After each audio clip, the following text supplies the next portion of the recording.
Welcome to the appendix, where we read the primary sources of the past so the present can be better understood. On today's primary source, Washington's Proclamation on the Whiskey Rebellion, August 7th, 1794, as found in Messages and Papers, edited by Richardson, Volume 1, page 158. The excise tax of March 3rd, 1791, upon distilled spirits and stills was part of Hamilton's financial policy. It bore with particular hardship upon the inhabitants of western Pennsylvania and Virginia who were accustomed to turn their corn into whiskey because that was the only way in which it could be transported economically to the coast. The dissatisfaction of the West was so intense that it resulted in a general flouting of the law, accompanied by some violence, and Washington, on Hamilton's recommendation, ordered out the militia in order to suppress the rebellion. Washington reported to Congress on his handling of the situation in his 6th annual message. By the President of the United States of America, a proclamation, whereas combatants to defeat the execution of the laws laying duties upon spirits distilled within the United States and upon stills have, from the time of the commencement of those laws, existed in some of the western parts of Pennsylvania.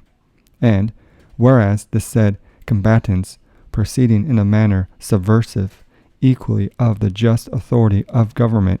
and of the rights of individuals, have hitherto effected their dangerous and criminal purpose by the influence of certain irregular meetings, whose proceedings have tended to encourage and uphold the spirit of opposition by misrepresentations of the laws calculated to render them odious,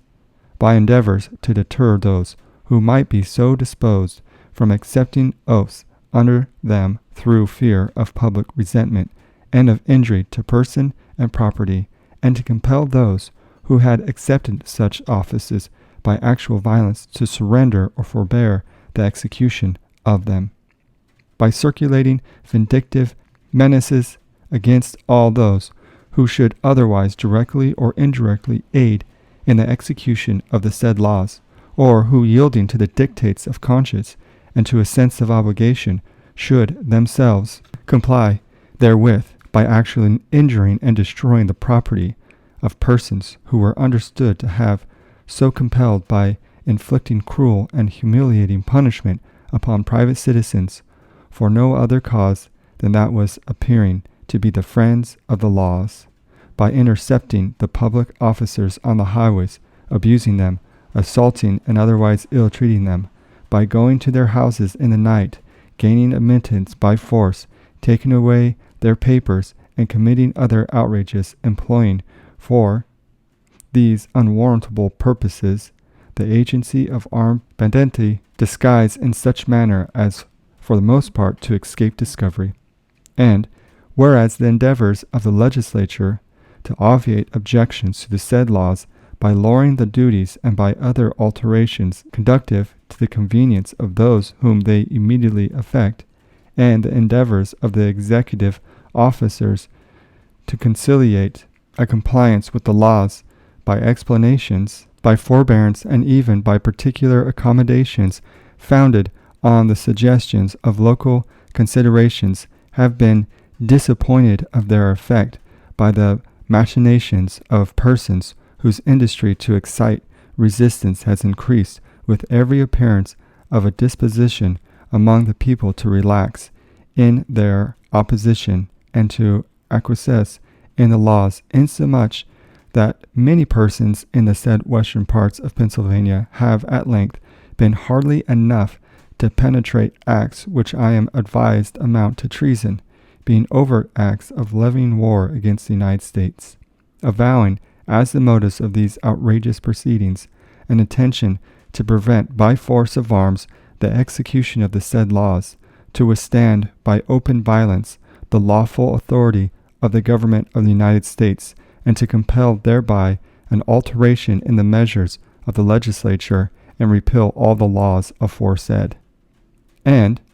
Whereas, by a law of the United States entitled An Act to Provide for Calling Forth the Militia to Execute the Laws of the Union, Suppress Insurrections, and Repel Invasions, it is enacted that whenever the laws of the United States shall be opposed, or the execution thereof obstructed in any state by combinations too powerful to be suppressed by the ordinary course of judicial proceedings, it shall be lawful for the President of the United States to call forth the militia of such state to suppress such combinations and to cause the laws to be duly executed.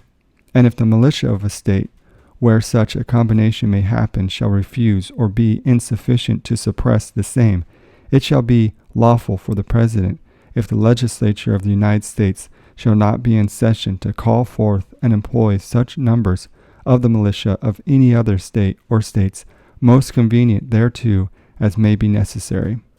provided always that whenever it may be necessary in the judgment of the President to use military force hereby directed to be called forth, the President shall forthwith and previous thereto by proclamation command such insurgents to disperse and retire peacefully to their respective abodes within a limited time. And, whereas it is my judgment necessary under the circumstances of the case to take measures for calling forth the militia in order to suppress the combinations aforesaid, and to cause the laws to be duly executed, and I have accordingly determined so to do, feeling the deepest regret for the occasion, but withal the most solemn conviction that the essential interests of the Union demanded, that the very existence of government and the fundamental principles of social order are materially involved in the issue, and that the patriotism and firmness of all good citizens are seriously called upon, as occasions may require, to aid in the effectual suppression of so fatal a spirit. Wherefore, and in pursuance of the proviso above recited, I, George Washington, President of the United States, do hereby command all persons being insurgents as aforesaid, and all others whom it may concern, or on or before the 1st day of September next,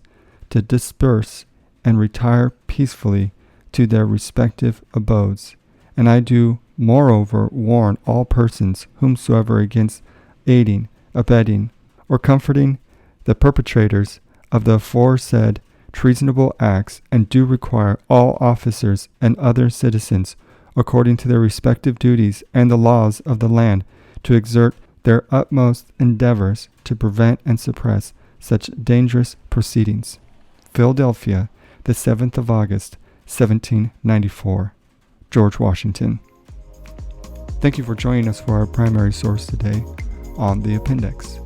We will see you in the stacks.